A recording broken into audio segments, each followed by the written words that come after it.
के बाद वक्त का सबसे बड़ा मुजरिम, वक्त का सबसे बड़ा गुंडा, वक्त का सबसे बड़ा पलीद, वक्त का सबसे बड़ा दीन का दुश्मन यजीद पलीद लईन के सामने मुकाबले के लिए खड़े हुए। अब जरा तवज्जो करना मुसलमानों, गौर करना, मेरी कौम के जवानों गौर करना। इमाम अली मकाम अला जद्दी वाली सलाम मिशन लेकर करबला में आए। कौन सा मिशन? दीन को बचाने वाला मिशन। कौन सा मिशन? दीन के तहफ्फुज़ का मिशन। कौन सा मिशन? शरीयत के तहफ्फुज़ का मिशन। कौन सा मिशन? ग़लबे दीन का मिशन। अब आपसे पूछना चाहता हूँ मेरे आका अलैहिस्सलातु व तस्लीम के प्यारे दीवानों, अल्लाह के रसूल फरमा रहे दो भारी चीजें छोड़े जा रहा हूँ, एक कुरान है, दूसरी मेरी अहले बैत है। और फिर अहले बैत से मोहब्बत के बारे में इतनी तालीम दी, इतनी तालीम दी, इतनी तालीम दी, फरमाया उज़क्किरुकुमुल्लाह फी अहली बैती, उज़क्किरुकुमुल्लाह फी अहली बैती। ऐ लोगों, मेरी अहले बैत के बारे में अल्लाह से डरते रहना, मेरी अहले बैत के बारे में अल्लाह से डरते रहना। अपनी गोद में अहले बैत को बिठाकर फरमाया, लोगों मैं अपनी अहले बैत तुमको बतौर अमानत सौंप करके जा रहा हूँ। मेरे बाद मेरी अहले बैत के साथ तुम क्या सुलूक करोगे ये मैं देखूंगा। मेरे बाद मेरी अहले बैत के बारे में मेरे नायब बनना। जैसे मैं अहले बैत से मोहब्बत करता हूँ तुम भी अहले बैत से मोहब्बत करना। अब आपसे पूछना चाहता हूँ मोहब्बत अहले बैत की दावत इतनी ज्यादा क्यों दी गई? बल्कि यहाँ तक फरमाया खास तौर पे अहले बैत में इमाम हुसैन के बारे में, हुसैन ओ मिन्नी व अना मिनल हुसैन, हुसैन मुझसे है, मैं हुसैन से हूँ, हुसैन मेरा है, मैं हुसैन का हूँ। और फिर क्या फरमाया? अहब्बल्लाहु मन अहब्बा हुसैना, कि जो मेरे हुसैन से मोहब्बत करेगा अल्लाह उससे मोहब्बत करेगा। यानी अल्लाह का महबूब बनना है तो मेरे हुसैन से मोहब्बत करो। अब आपसे पूछना चाहता हूँ अहले बैत से मोहब्बत करने वालों, अहले बैत से प्यार करने वालों, आप मुझे बताओ जिस चीज से जिसको मोहब्बत होती है वो उसकी नकल करता है। मिसाल के तौर पर अगर किसी बंदे को किसी आलिम से मोहब्बत है तो वो आलिम की नकल करेगा, किसी को क्रिकेटर से मोहब्बत है वो क्रिकेटर की नकल करेगा, किसी को हीरो से मोहब्बत है वो हीरो की नकल करेगा, किसी को बाप से मोहब्बत है वो बाप की नकल करेगा, किसी को माँ से मोहब्बत है वो माँ की नकल करेगा, किसी को टीचर से मोहब्बत है वो टीचर की नकल करेगा। गर्ज के मोहब्बत इंसान को नक्काल बना देती है। जो जिससे मोहब्बत करता है उसी के अंदाज में चलता है, उसी के अंदाज में बोलता है, उसी के अंदाज में सोच बनती है, उसी के अंदाज में फिक्र बनती है, उसी के अंदाज में तखज्जुलात और तसव्वुरात का माहौल क्रिएट होता है। आपसे पूछता हूँ अहले बैत से मोहब्बत का दावा करने वालों, मेरे आका ने तो ये फरमाया जो मेरे हुसैन से मोहब्बत करेगा वो अल्लाह का महबूब बन जाएगा। अब बताओ मौला हुसैन से प्यार करते हो, मौला हुसैन से मोहब्बत करते हो? यकीन जाने पूरी दुनिया के अंदर इंसान इमाम अली मकाम से मोहब्बत का बड़ा दावा करता है। लेकिन एक चीज तुमसे पूछना चाहता हूँ, हजारों के इस मजमे में ऐ आशिकाने रसूल, ऐ आशिकाने हुसैन, मुझे बताओ जिस चीज से इमाम हुसैन ने नफरत की है आखिर हमारी जिंदगी के अंदर वो चीजें क्यों नजर आती है? जिस चीज से इमाम हुसैन ने नफरत की है आज वो हमारी जिंदगी में क्यों है, वो हमारे माशरे में क्यों है, वो हमारे समाज में क्यों है? आप कहेंगे कौन सी चीज से नफरत की है और कौन सी चीज हमारे माशरे में और समाज में मौजूद है? आइए मैं आपको बताऊं, कुछ चीजें मैं गिनाता हूं, उसके बाद हम खुद ही सोचेंगे। ज्यादा देर तक आपका इम्तिहान नहीं लूंगा, लेकिन तवज्जो करना। ऐ इमाम हुसैन के नाम पर इस महफिल में आने वालों, खड़े रहकर बैठ करके तकलीफ में गुफ्तगू सुनने वालों, याद रखना इमाम से सच्ची मोहब्बत कर लो, क्योंकि इमाम की मोहब्बत का सिला क्या है? आका इरशाद फरमाते हैं जो मेरी अहले बैत से मोहब्बत करेगा जन्नत में जहां मैं मोहम्मद रहूंगा अहले बैत से मोहब्बत करने वाले भी मेरे साथ रहेंगे। सुभान अल्लाह, सुभान अल्लाह। इस मोहब्बत का नाराए रिसालत अल्लामा सैयद अमीरुल कादरी साहब क़िबला, इस मोहब्बत का सिला क्या है? हुजूर के साथ जन्नत में जाओगे, लेकिन मोहब्बत करो, मोहब्बत के नाम पे चिटिंग ना करो, मोहब्बत के नाम पर हेरा फेरी ना करो, मोहब्बत के नाम पे दिखावा मत करो, मोहब्बत करो अल्लाह अल्लाह। अब देखो मोहब्बत का तकाजा ये है जो जिससे मोहब्बत करता है उसके तरीके पर अमल करता है, जो जिससे मोहब्बत करता है वो जिस चीज से नफरत करे उससे नफरत करता है। मिसाल के तौर पे एक हदीस में पढ़ता हूँ, देखो मोहब्बत का मफहूम समझ में आएगा। अल्लाह अकबर, मदीने मुनव्वरा की सरजमीन है, मदीने की सरजमीन पर एक शख्स अपनी ऊँटनी को पाजेब पहना करके, अपनी ऊँटनी को पाजेब पहना करके ले करके जा रहा है। पाजेब समझते हैं पैर के अंदर बैठ जाओ, आप लोग बैठ जाओ।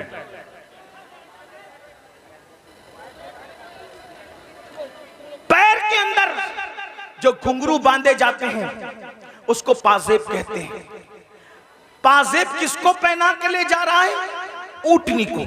तवज्जो करना, माए और बहनें भी मौजूद है, उनकी भी तवज्जो। ऊँटनी को पाजेब पहना कर ले जा रहा है। छम छम की आवाज ऊँटनी के पैर में बंधे हुए पाजेब और घुंघरू से आ रही है। उम्मुल मोमिनीन सैयदा आयशा सिद्दीका ने जैसे ही घुंघरू की और पाजेब की आवाज सुनी, फौरन कान पर हाथ रख लिए और अपनी कनीज से कहा, जाओ उस ऊँटनी वाले को मेरा नाम कहना और मेरा नाम लेकर के कहना, खबरदार ऊँटनी रोक दे। जब ऊँटनी वो रोक दे मेरे नाम से तो उससे कहना पाजेब उतार दे। और पाजेब उतारने के बाद उसको कहना, जिस आवाज को अल्लाह के रसूल ने नापसंद किया है उस आवाज को आयशा कभी पसंद नहीं कर सकती। अल्लाह अकबर। मेरी कौम के जवानों गौर से सुनो, हदीस पर तवज्जो करो। याद रखना, आज कोई अपने आप को कुछ भी टाइटल दे दे, जमीन के अंदर जाने के बाद पोल खुलेगी कौन क्या था। जबान से बड़े बड़े दावे करने वालों, अल्लाह से डरो। अल्लाह के यहाँ अदल है, अल्लाह के यहाँ इंसाफ है, अल्लाह के यहाँ चेक करने का मामला है। अब आदमी अपने आप को जो चाहे कह ले। अल्लाह अकबर।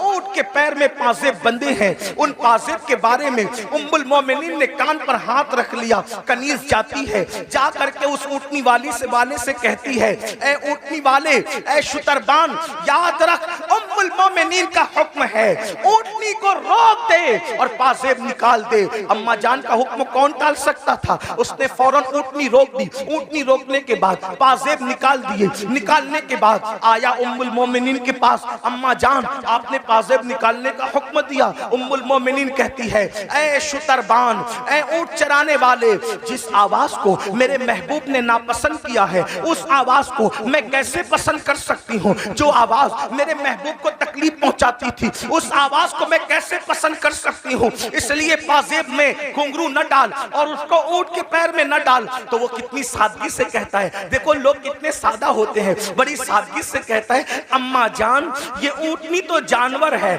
जानवर को घुंघरू पहनाने पर क्या गुनाह हो सकता है? अल्लाह अकबर। तवज्जो करें, अम्मा जान ऊँटनी तो जानवर है, तो जानवर पे तो कोई शरीयत का हुक्म नहीं है, जानवर को पाजेब पहनाने पे क्या हो सकता है? उम्मुल मोमिनीन का जवाब सुनो, फरमाती है, नादान, ऊँटनी तो जानवर है, जानवर, मगर तू तो जानवर नहीं है, तू तो इंसान है।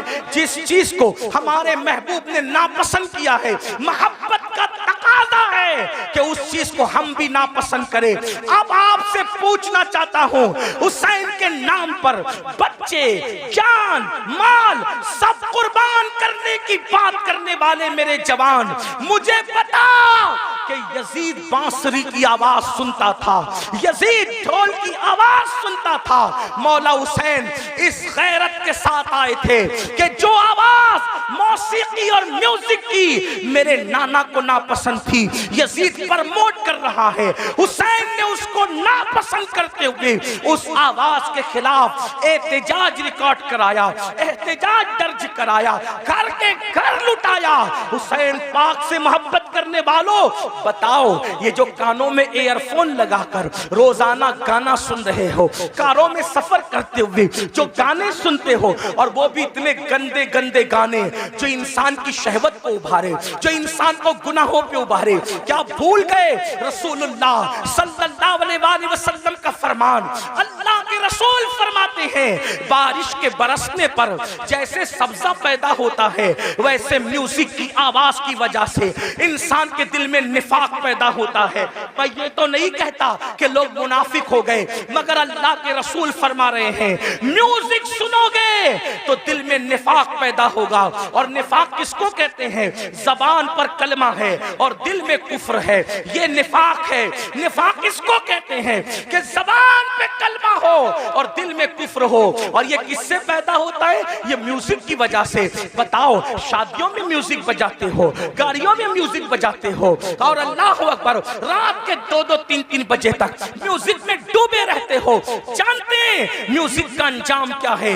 अल्लाह के सच्चे रसूल तुम्हारे और मेरे आका मुस्तफा जाने रहमत सल्लल्लाहु अलैहि वसल्लम फरमाते हैं, जिसने दुनिया में म्यूजिक की आवाज सुनी होगी, जिसने दुनिया में गानों की आवाज सुनी होगी, क़यामत के दिन उसके कान में शीशा पिघला करके डाला जाएगा। ऐ मेरी कौम के जवानों, अपने घर के गरम किए हुए तेल को अगर कान में डालो और तेल ज्यादा गर्म हो जाए तो आदमी उसको बर्दाश्त नहीं कर पाता। अपने आप पे रहम करो, तुम मुसलमान हो, मुसलमान। नबी ने जो कह दिया वो हक है, नबी ने जो कह दिया वो सच है। जहन्नम की आग से, जहन्नम की आग पर पिघलाया हुआ शीशा जब कानों में डाला जाएगा, उस वक्त क्या बनेगा? मुसलमान होना, कलमा पढ़ा हो, कलमा पढ़ा है ना, तो कलमे का तकाजा तो पूरा करो। यजीद और हुसैन में फर्क क्या है?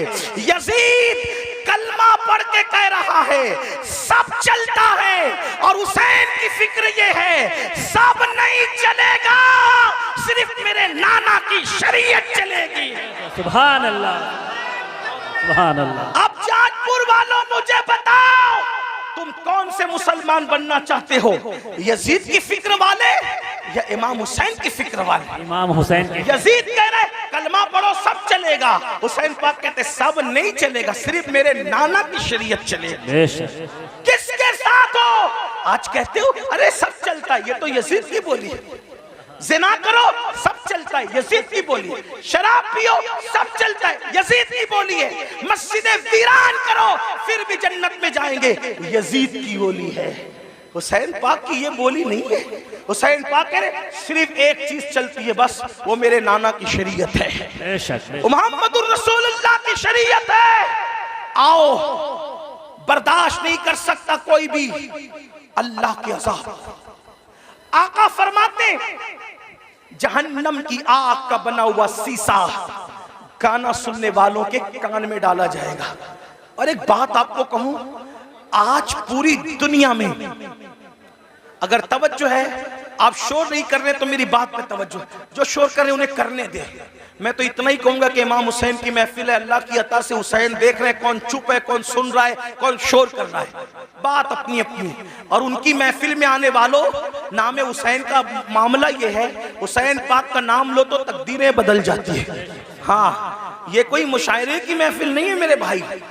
हाँ, ये कोई ओट और नोट की तकसीम की महफिल नहीं है मेरे भाई। ये मौला हुसैन की महफिल है। जो बादशाह दुनिया का बादशाह नहीं था, वो बादशाह गर, जिसको प्यार से देख लिया उसको बादशाह बना दिया, जिसको प्यार से देख लिया उसको ताज अता कर दिया। गौर से सुनो, करबला सुनने आए हो। आज पूरी दुनिया में मुसलमानों के घर खतरे में। दिन को घर अच्छा भला नजर आता है, शाम होते होते वही घर जमीन में धंस जाता है, जमीन बोस कर दिया जाता है। लोग कर रहे हैं, अमेरिका में कर रहे हो, कनाडा में कर रहे हो, बर्तानिया में कर रहे हो, हमारे मुल्क में कर रहे हो, जो कर रहे गलत कर रहे। मैं उनकी तायद नहीं कर रहा क्योंकि वो मेरे सामने है नहीं, मैं उनसे कोई बात नहीं करूं। मैं बात तो आपसे करूंगा क्योंकि आप मेरे सामने बैठे। जो सामने ना हो उससे बात करना बेवकूफी है। जब वो सामने होंगे अल्लाह तौफीक देगा तो उनसे भी बात करेंगे, लेकिन आपसे बात कर रहे हैं।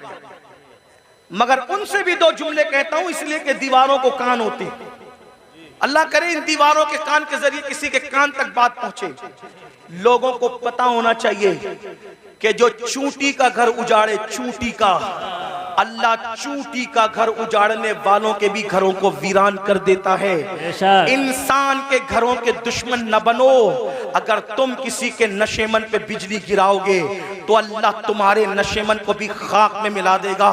ताकतवर तुम नहीं हो, ताकतवर सिर्फ अल्लाह है। जिस वक्त यजीद ने हुकूमत के नशे में हुसैन का घर उजाड़ा तो यजीद खुश था।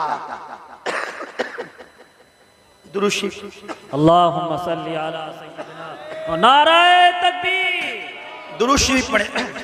अल्लाहुम्मा सल्ली अला सय्यदिना व मौलाना मुहम्मदिन मादिनिल जूदी वल करम व आलिहि व सहबिहि व बारिक व सल्लिम सलातन व सलामन अलैका या रसूल अल्लाह। तो यजीद खुश था, मैंने हुकूमत के नशे में हुसैन का घर उजाड़ दिया, पूरा घर काट दिया, अब हुसैन की नस्ल नहीं रहेगी। मेरे लिए रास्ता क्लियर हो गया, जो मेरी राह में रुकावट बन रहा था मैंने सबको काट दिया। लेकिन वो 8, 12 या 14 बेटों का बाप था। यजीद 8, 12, 3 रिवायतें या 14 बेटों का बाप था और हट्टे कट्टे बेटे रखता था। और हुसैन की नस्ल के बारे में उसको ये बुग़्ज़ था कि मेरी हुकूमत में जो चीज रुकावट है मैंने खत्म कर दिया। मगर कुदरत ने बताया यजीद तू ताकतवर नहीं है, ताकतवर अल्लाह है। 14 बेटे छोड़ के मरा था, आज नस्ल नजर नहीं आती। हुसैन एक बीमार छोड़ के गए, कोई मोहल्ला नजर नहीं आता जहां हुसैन की औलाद मौजूद न। सुभान अल्लाह, सुभान नारे तकबीर, नारे रिसालत, शोहदाए करबला कॉन्फ्रेंस, सरजमीने जसपुर। जमीन के अंदर भी अच्छे अच्छे औलाद हुसैन सो रही है और जमीन के ऊपर भी अच्छे अच्छे औलाद हुसैन नजर आ रही है। तो अर्ज ये कर रहा था, लेकिन जो लोग करते हैं मैं उनकी तायद नहीं करता। आप मगर सुने, क्योंकि मेरे सामने आप हैं। आपके घर खतरे में, दिन में घर ऊंचा दिखता है, नीचे बाद में खत्म हो जाता है। वजह उसकी हदीस सुनो। आज से 1450 साल पहले घर उजड़ने, घर बिखरने, घर धंसने, जलजले आने या किसी का घर टूट जाने की वजह बयान फरमाई।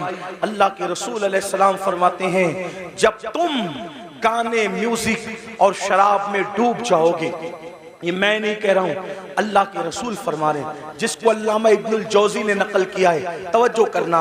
आका इरशाद फरमाते हैं कि जब तुम गाने और म्यूजिक के अंदर और शराब के अंदर डूब जाओगे तो अल्लाह रातों रात तुम्हारे घरों को जमीन में धंसा देगा। रातों रात तुम्हारे घर जमीन में धंस जाएंगे। आज 16, 17 साल की उम्र के मेरे नौजवान फिल्म देखकर, सीरियल देखकर नशे की तरफ जा रहे हैं, म्यूजिक की तरफ जा रहे हैं, जिना फैशन हो चुका है। इमाम हुसैन इसी के खिलाफ तो खड़े हुए थे, अगर ये सब करते हो तो हुसैनी नहीं हो तुम, चाहे जो बन जाओ। मैं किसी एक को नहीं कह रहा हूं, अपने आप में डूब कर सोचो। अगर मस्जिद को तुमने वीरान कर दिया, अल्लाह के घर को वीरान कर दिया, फजर की नमाज में सोते पड़े हो, तो आप 7 समंदरों का भी शरबत बना लो। तवज्जो करना, लोगों को मेरे जुमले तल्ख लगते हैं, लेकिन कोई कुछ कहे मेरे बारे में हकीकत है। 7 समुंदरों का शरबत बना लो, इमाम हुसैन के नाम पे बांट दो, लेकिन अगर तुम दीन मिटाओगे और शरबत बनाओगे तो इमाम हुसैन उस शरबत को कबूल नहीं करेंगे, बल्कि उस शरबत को तुम्हारे मुंह पे मार दिया जाएगा। लेकिन अगर तुमने बिल फर्ज सारी जिंदगी शरबत बनाया भी नहीं, शरबत पिलाया भी नहीं, हत्ता के शरबत का नाम भी नहीं लिया, लेकिन इमाम हुसैन जिस दीन को बचाने चले थे, अगर उस दीन की हिफाजत के लिए तुमने कुर्बानी दी तो इमाम हुसैन क़यामत में तुम्हें सीने से लगाएंगे। मेरे अजीज, मेरे भाई, आओ इमाम हुसैन के मिशन की तरफ तवज्जो करें। तो अर्ज ये कर रहा था, आजकल 16, 17 साल की उम्र के मेरे नौजवान इसी तरह शराब की तरफ, जिना की तरफ, जराइम की तरफ, म्यूजिक और गानों की तरफ जा रहे हैं, मस्जिदों को वीरान कर चुके हैं। मेरे अजीज भाई, अल्लाह के अजाब को दावत न दे, अल्लाह के गजब को दावत न दे। ये जो आप सोचते हैं ना कि हम लोग कुछ भी करेंगे जन्नत में चले जाएंगे, हम कुछ भी करेंगे हम आखिरत में कामयाब हो जाएंगे, मेरे भाई, मेरे अजीज, ये दुनिया है दुनिया, ये दुनिया मक्कार है, ये दुनिया गद्दार है, ये दुनिया बेवफा है। इस दुनिया से दिल न लगा, तू कुछ भी कमाएगा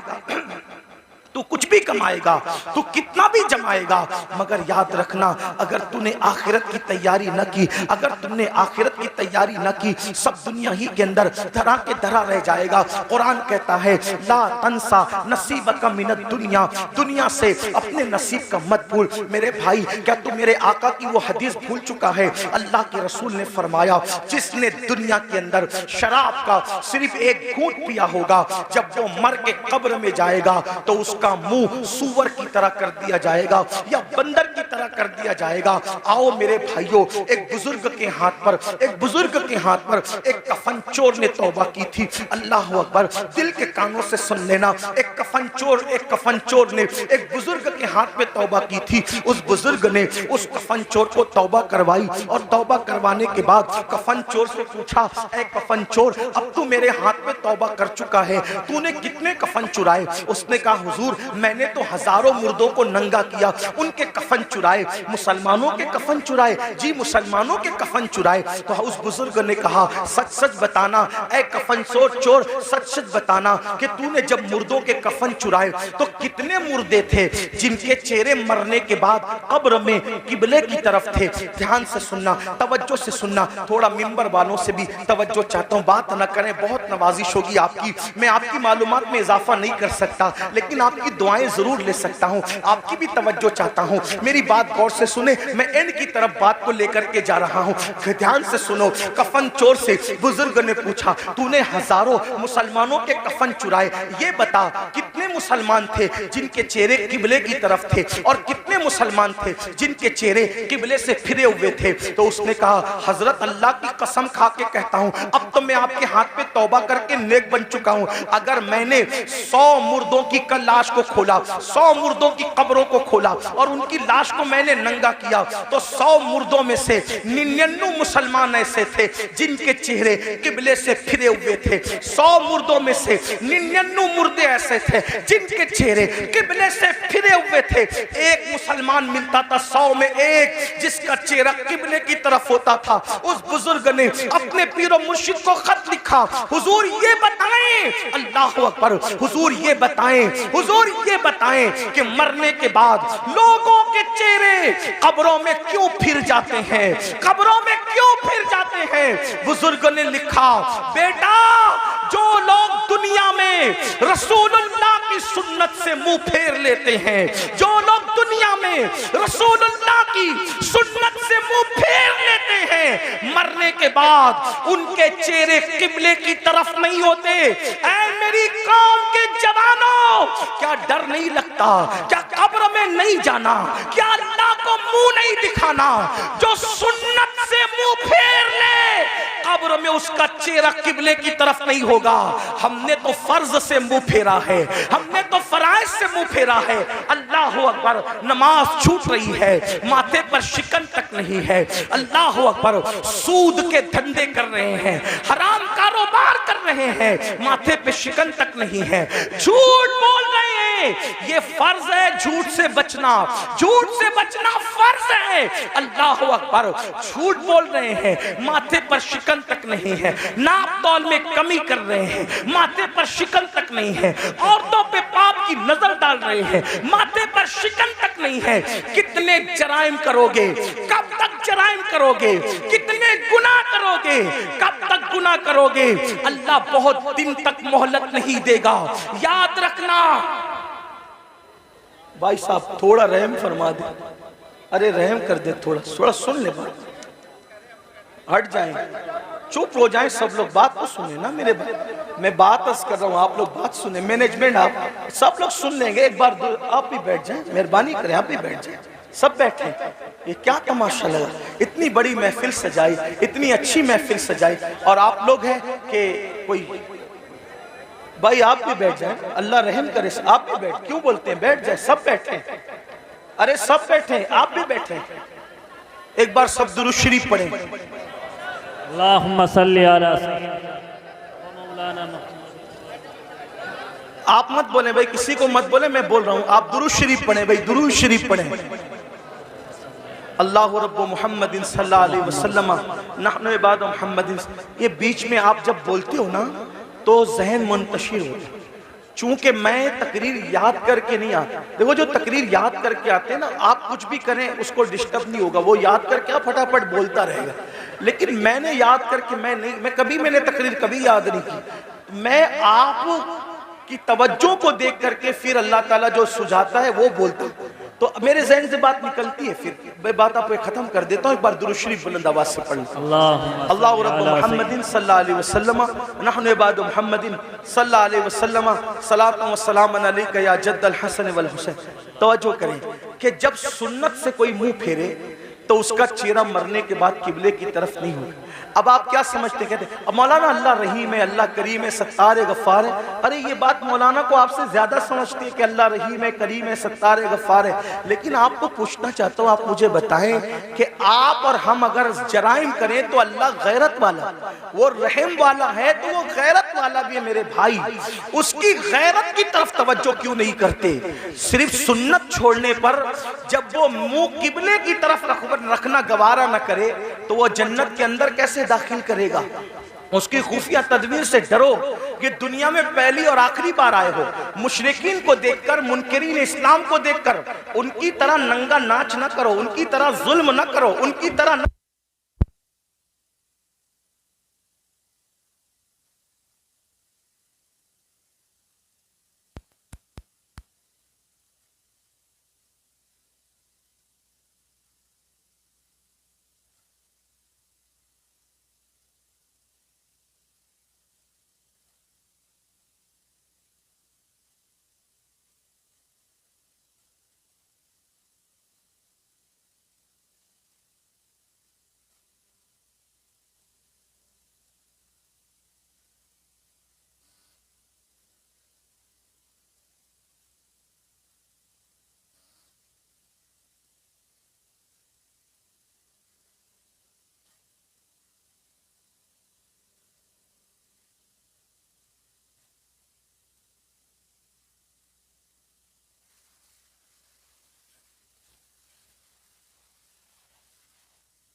शरीफ पढ़िए।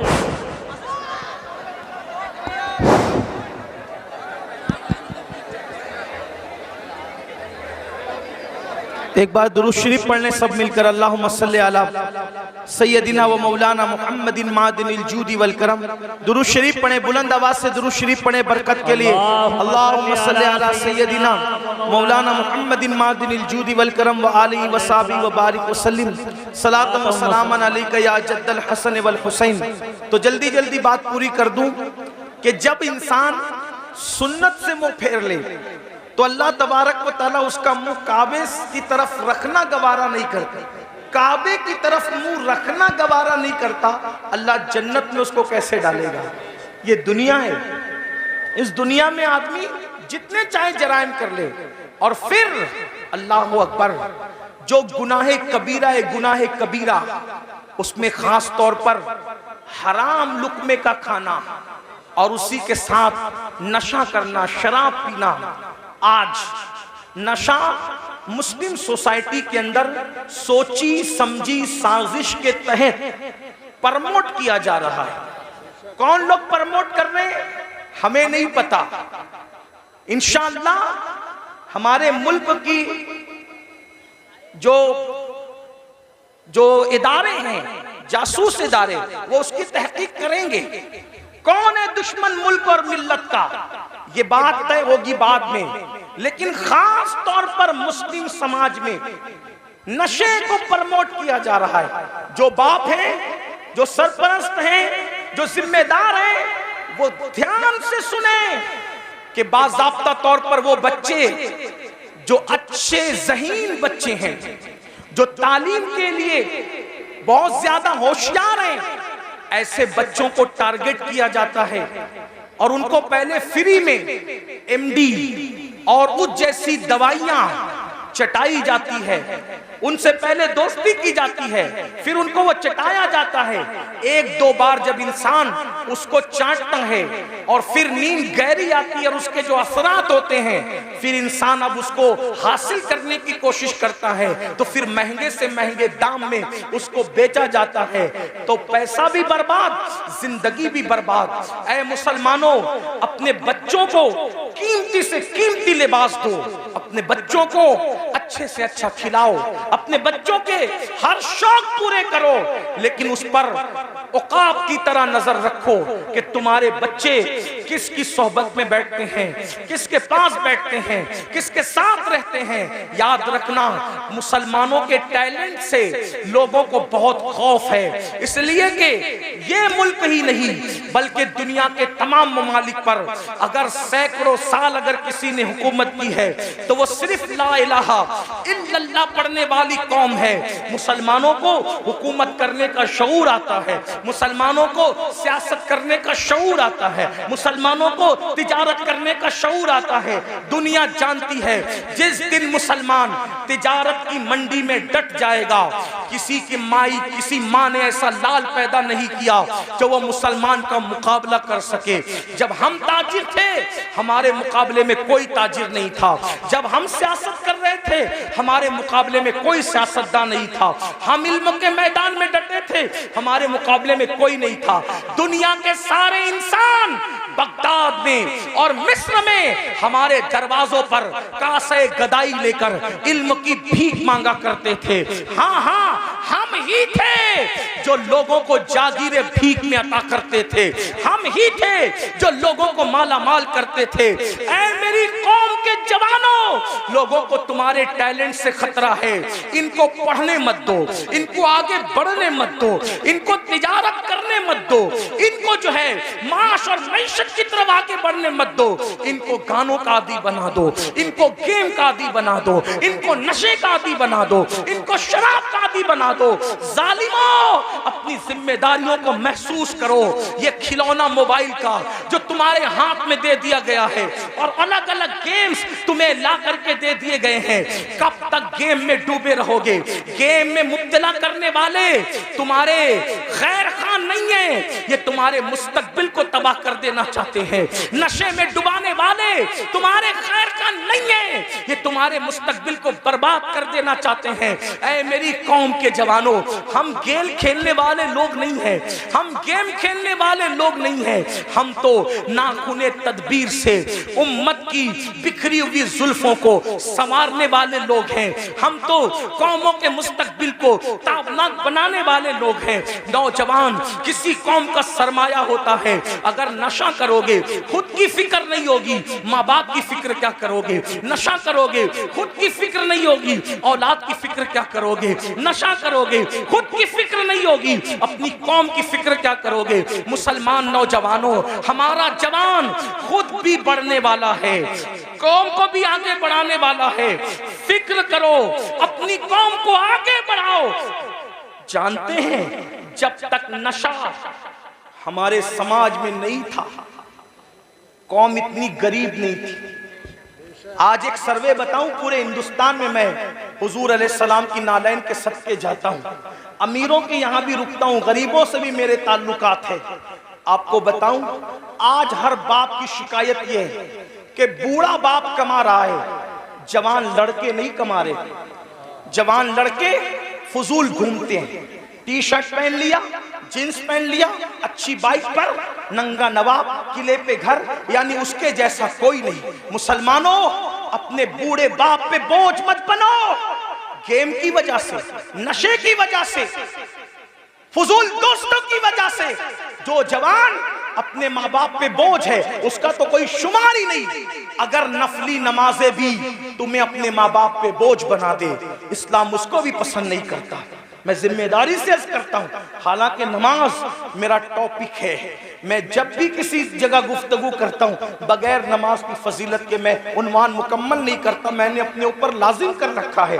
लेकिन एक बात कहूं, फारूक आजम के दौर में एक जवान था जो रात दिन मस्जिद में पड़ा रहता था, वो फारूक आजम थे। फारूक आजम थे, किसी की रियायत कभी नहीं की।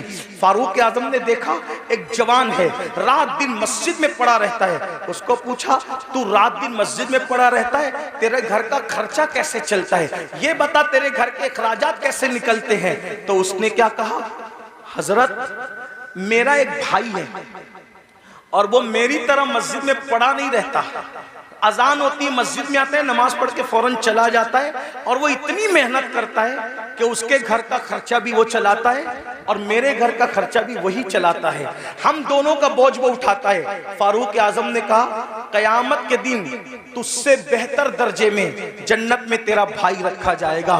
क्यों? क्योंकि तू नफिल पढ़ के उस पे बोझ बना हुआ है और वो नफिल न पढ़ के तेरा बोझ उठाने वाला बना हुआ है। नफल इबादत से बेहतर किसी का बोझ उठाना है।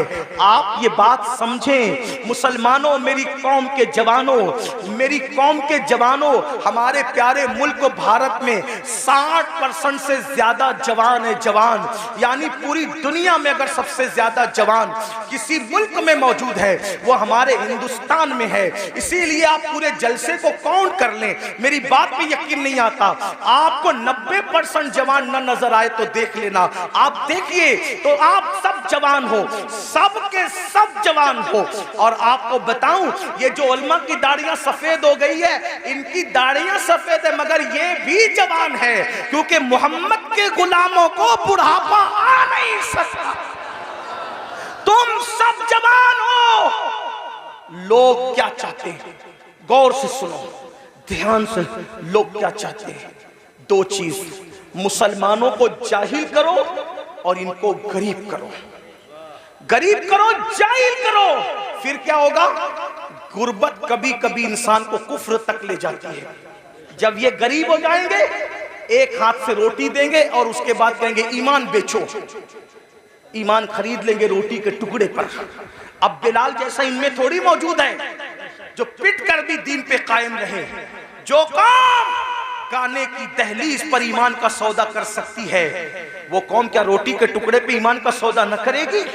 इसलिए मुसलमानों को गरीब बनाना चाहते हैं। और दूसरी चीज, जाहिल बना दो, अनपढ़ बना दो, इनको पढ़ने मत दो। आप देख लें, आज हमारे बच्चे 10वीं से आगे नहीं बढ़ पा रहे, 9वीं से आगे नहीं बढ़ पा रहे हैं। थोड़ी थोड़ी सी तालीम हासिल करते हैं और फीस नहीं है इसलिए पीछे हट जाते हैं। इस कॉलेज महंगी है, पीछे हट जाते हैं। तालीम महंगी, पीछे हट जाते हैं। मैं कहता हूं अपने बच्चों को तालीम अधूरी से पीछे हटाने वालों, ये क्यों कहकर शोरूम से वापस नहीं आते कि कपड़े महंगे हैं, तालीम महंगी है, ये कहकर अपने बच्चों को ड्रॉप आउट कर लेते हो। आप हजरात ये कहकर बच्चों के कदमों को पीछे हटा लेते हो। मैं कहता हूं 1000 बार शोरूम से वापस आना पड़े कि मोबाइल महंगा है मैंने नहीं खरीदना, कपड़े महंगे मैंने नहीं खरीदना, जूते महंगे मैंने नहीं खरीदना, लेकिन तालीम महंगा करने वाला कितना भी महंगा कर दे, कितना भी महंगा कर दे, कितना भी महंगा कर दे, इल्म छोड़ूंगा नहीं। क्यों? क्योंकि मेरे नबी ने फरमाया, आका का फरमान सुनो, क्योंकि मेरे नबी ने फरमाया इल्म अगर सुरैया पे होगा तो मेरी उम्मत का बंदा वहां से भी इल्म लेकर आएगा। गोया के बताया जा रहा है, ऐ तालीम को महंगा करने वाले, जा महंगा करके देख ले, आसमान तक तो तू तालीम को नहीं ले जा सकता, और अगर ले जाएगा तो मोहम्मद रसूलुल्लाह के गुलामों में इतनी ताकत है कि वहां से भी हम जाकर के इल्म को ले आएंगे।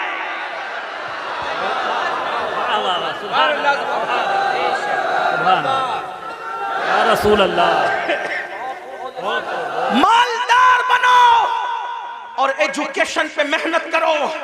मैं तो लोगों को ये भी कह रहा हूं, लोग मुझे गाली देते, मुझे लोग जितना गाली देते मेरा वजन उतना बढ़ता है, क्योंकि मैं उन लोगों की परवाह, मुझे ये लगता है कि जन्नत मुझे अल्लाह से लेना है, गाली देने वालों से नहीं। मैं लोगों को ये भी कहता हूं, बड़े गुंबद और बड़े मीनार बनाने की बजाय बड़े इंसान बनाओ, क्योंकि कोई गुंबद अपने जैसा गुंबद नहीं बना सकता, कोई मीनार अपने जैसा मीनार नहीं बना सकता, लेकिन अगर एक अच्छा इंसान बना दोगे तो एक अच्छा इंसान अपने जैसे सैकड़ों अच्छे इंसान बना देगा। यही तो बात थी ना, रसूलुल्लाह ने हुसैन को अच्छा बनाया था, एक हुसैन ने दुनिया में करोड़ों हुसैनी पैदा कर दिए, एक चिराग से कितने चिराग बने, सिद्दीक अकबर जैसा अच्छा इंसान बनाया, फारूक आजम जैसा अच्छा इंसान बनाया, उस्मान गनी जैसा अच्छा इंसान बनाया, मौला अली जैसा अच्छा इंसान बनाया, अशरे मुबश्शरा जैसा अच्छा इंसान बनाया। इन अच्छों ने, इन चंद अच्छों ने कितने अच्छे अच्छे पैदा कर दिए कि वो दीन के मुहाफिज हो गए। तो मेरी गुजारिश है, देखो एक ताजमहल बनाया शाहजहां ने, लेकिन वो ताजमहल बनने को सदियां बीत गई, उस ताजमहल ने दूसरा ताजमहल तैयार नहीं किया। लेकिन आपको बताऊं, आले रसूल अहमदी ने एक अहमद रजा पर नजर डाल करके अच्छा बनाया, तो उस अहमद रजा ने कितने अच्छे दिए, सदरुल शरिया जैसा अच्छा वहीं से मिलता है, शेरबे शहले सुन्नत जैसा वहीं से मिलता है, जफरुद्दीन बिहारी जैसा वहीं से मिलता है, अल्लाह मुहद्दिस आजम जैसा वहीं से मिलता है, मुफ्ती आजम जैसा वहीं से मिलता है, हुज्जतुल इस्लाम जैसा वहीं से मिलता है। तो पता क्या चला, अच्छे इंसान बनाने पे तवज्जो दो, इसलिए कि इमारतें खंडर बन सकती है, इंसानों को खंडरात में तब्दील नहीं किया जा सकता, इसलिए अपने बच्चों को अच्छा बनाओ। आज गुर्बत और जिहालत हम पे मुसल्लत इसलिए की जा रही है ताकि आपका ईमान ले, आपकी आबरू ले। आज अगर हमारी बच्चियां किसी का हाथ पकड़ कर जा रही है, इसमें 90% गुर्बत का अमल दखल, गुर्बत का अमल दखल है। गरीबी आदमी को कुफ्र तक ले जाती है। लेकिन एक बात बताऊं, गुर्बत से ज्यादा तरबियत न करने का अमल दखल है, क्योंकि गुर्बत कितनी भी हो, तरबियत अगर होगी तो फिर कोई कुछ छीन नहीं सकता। उलमा तो कह रहे हैं बहुत कहूं, लेकिन मैं आखिरी बात कह देता हूं, गुर्बत से ज्यादा तरबियत की कमी है। आखिरी बात, जो बच्चियां जा रही, हालांकि एक बात आपसे कह दूं, इतने हजारों के मजमे में अपने जलसे में ये मत कहो कि इतने लाख चली गई, उतनी हजार चली गई। मैं बार बार कह रहा हूं, इसको मत कहो, क्योंकि ये नफ्सियाती तौर पे दुश्मन हमें मुतासिर करना चाहता है। कोई जरूरत नहीं हमें कहने की इतनी लाख, हमारे पास सबूत क्या है, इतनी लाख गई, उतनी लाख गई। तो कहते हैं मीडिया ने कहा, हम कहते हैं मीडिया अगर कह दे कि चांद दिखा तो हम मीडिया का चांद नहीं मानते। जिसके कहने पे चांद का आना नहीं मानते, उसके कहने पे बेटियों का जाना कैसे मान सकते हैं? इसलिए नहीं मानने का, नफ्सियाती तौर पे मुतासिर नहीं होने का। गई हैं, इनकार नहीं, चंद गई हैं, उंगलियों पे गिन लो कौन गई हैं, जिनकी तरबियत नहीं हुई। वरना जिनकी तरबियत हुई है वो आज भी गुर्बत के बावजूद चक्की पीस रही है, चरखा चला रही है, बर्तन धो रही है दूसरों के यहाँ जाके, मगर उसकी गैरत का कोई सौदा नहीं कर पा रहा है। हाँ, दामन तवक्कुल की ये शान होती है, पेवन तो लगे होते, गुनाह के धब्बे नहीं होते। हाँ, हमारी कौम की बेटियों के दामन पर पेवन तो हैं, लेकिन गुनाह के धब्बे नहीं है। आज भी हमारी कौम की बेटियां इतनी पारसा और बागैरत है। मैं तो लोगों को कहता हूं, जितनी हमारी बेटियां पारसा है, आज उतनी किसी की माँ में भी पारसाई नहीं है। हमारी बेटियों की तरह औरों में पारसाई नहीं है, लेकिन तरबियत का फुकदान है। जो बाप अपनी बेटी को बाजू में बिठा करके ज़िना का सीरियल देखे, जो बाप अपनी बेटी को बाजू में बिठाकर ज़िना का सीरियल देखे, उसकी बेटी भागेगी नहीं तो क्या होगा। जो भाई अपनी बहन के साथ गेम खेले, उसकी बहन और का हाथ में पकड़ेगी तो क्या होगा। तरबियत करो। कैसी तरबियत? सीरियल दिखाकर नहीं, फिल्में दिखाकर नहीं। अगर तरबियत करना है ऐसे करो जैसे सैयदा फातिमतुल ज़हरा की गई, जैसे खदीजतुल कुबरा ने जिंदगी गुजारी, जैसे अम्मा आयशा ने जिंदगी गुजारी, जैसे इमाम हुसैन ने अपने घर वालों की तरबियत की। उस पर एक आखिरी बात सुनने सबकी तवज्जो चाहता हूँ, खास तौर पे बहनों की। तरबियत हो, गुर्बत कुछ नहीं बिगाड़ती। तरबियत हो, गुर्बत कुछ नहीं बिगाड़ती। आइए उससे बड़ी गुर्बत किसकी होगी जो करबला में अहलुल बैत को थी, नबी के खानदान को थी। अल्लाह अकबर। आइए उस गुर्बत की खलकी सी अक्कासी करता हूँ। उस गुर्बत को देखना है, उस शामे गरीबा को देखो। अल्लाह अकबर। आए थे तो खैमे के अंदर नौजवानों की कसरत थी, खैमे गजगजा रहे थे नौजवानों से। अल्लाह अकबर। लेकिन जब जा रही है सैयदा ज़ैनब पाक करबला आई थी तो दर्जनों जवान थे घर में और खैमे गजगजा रहे थे कड़ियल जवानों की जवानी से। अली अकबर जैसा हम शबी रसूल शहजादा मौजूद है, हजरत कासिम जैसा शहजादा मौजूद है, हजरत अब्दुल्ला इब्ने अली, हजरत अब्बास काजी अब्बास अलमदार जैसा भाई मौजूद है, गरज के खानदान के कड़ियल जवान मौजूद है। लेकिन ज़ैनब सब कुछ लुटाकर करबला से जा रही है, किस शान से जा रही है। अल्लाह अकबर। सब शहीदों के सर काट लिए गए हैं, सब शहीदों के सर काट लिए गए हैं, सब शहीदों के सर काट लिए गए हैं, सर काट कर नेज़ों पे उठाए गए हैं और एक एक लाश पर 10 घोड़े मुतय्यन किए गए हैं। अल्लाह अकबर। वो सीना जिसको रसूलुल्लाह हाथ मलमल के सूंगा करते थे, वो सीना जिसको अपने सीने से लगा करके हुजूर अपनी जबान चुसाया करते थे और कभी मौला हुसैन की जबान चूसते थे। आज अल्लाह अकबर उस सीने पर से कपड़ा हटा करके, बल्कि उस सीने पर रखे हुए कपड़े निकाल करके इमाम अली मकाम के जिस्म और शहीदों के जिस्म से कपड़े भी निकाल लिए गए और कपड़े निकाल करके एक एक लाश को 10 घोड़ों से कुचल दिया गया। घोड़ों से लाशें कुचली, लाशें कट पिट गई। अल्लाह अकबर। ऐसे आलम में अल्लाह अल्लाह शहीदों की कटी पिटी लाश से जब 12 या 13 मुहर्रम को सैयदा ज़ैनब कुबरा निकलती है तो किस शान से निकलती है। मौर्रिखीन लिखते हैं सैदानियों के हाथों को रस्सियों से बांध दिया गया था और पैरों में बेड़ियां डाल दी गई थी। अल्लाह अकबर। इमाम अहले सुन्नत के छोटे भाई उस्ताज़े ज़मन के बकौल उनकी तहरीर की रोशनी में बीबियों के ज़ेवरात तक छीन लिए गए, कानों की बालियां तक छीन ली गई, हत्ता के दुपट्टे तक छीन लिए गए। जिनके घर में इजाजत के बगैर जिब्रील नहीं आते थे, आज उनके सरों के दुपट्टे भी छीन लिए गए हैं। अल्लाह अकबर। वो इमाम ज़ैनुल आबिदीन जो कई दिन से बीमार हैं, 3-4 दिन के भूखे प्यासे हैं, गले में तोक डाला गया है लोहे का, हाथों में हथकड़ियां हैं, पैरों में बेड़ियां हैं और ऊंटों की नकेल उस बीमार के हाथ में दी जाती है। ज़ैनुल आबिदीन उस नकेल को पकड़ के गिर जाते हैं, जब गिरते हैं तो पीठ में तमाचे मारे जाते हैं। सैयद नसीरुद्दीन नसीर गोलड़वी कहते हैं आखिर नसीर अदावत के भी कुछ न कुछ आदाब होते हैं, नसीर अदावत के भी कुछ न कुछ आदाब होते हैं। किसी बीमार को जंजीर पहनाई नहीं जाती, किसी बीमार को जंजीर पहनाई नहीं जाती। तमाचे मार लो, खैमे जला लो, कैद में रख लो, तमाचे मार लो, खैमे जला लो, कैद में रख लो। अली के गुल रुखों से बूए ज़हराई नहीं जाती, अली के गुल रुखों से बूए ज़हराई नहीं जाती। सोचो, गौर करो, ये करबला है, इस खानदान पे कितना जुल्म हुआ है, कितना मजलूम है ये खानदान।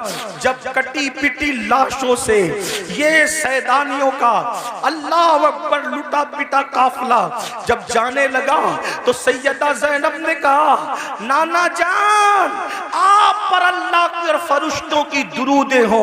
उस हुसैन को देखो जिसके लिए आप सजदे तवील करते थे, जिसके लिए आप सीने पे चढ़ाते थे, जिसे कंधों पे उठाते थे, आज उसकी कटी पिटी लाश को कफन तक मयस्सर नहीं है, उस पे खाक उड़ रही है। जब आपने रोया, आपके रोने को देखकर अपना बेगाना सब रो पड़े।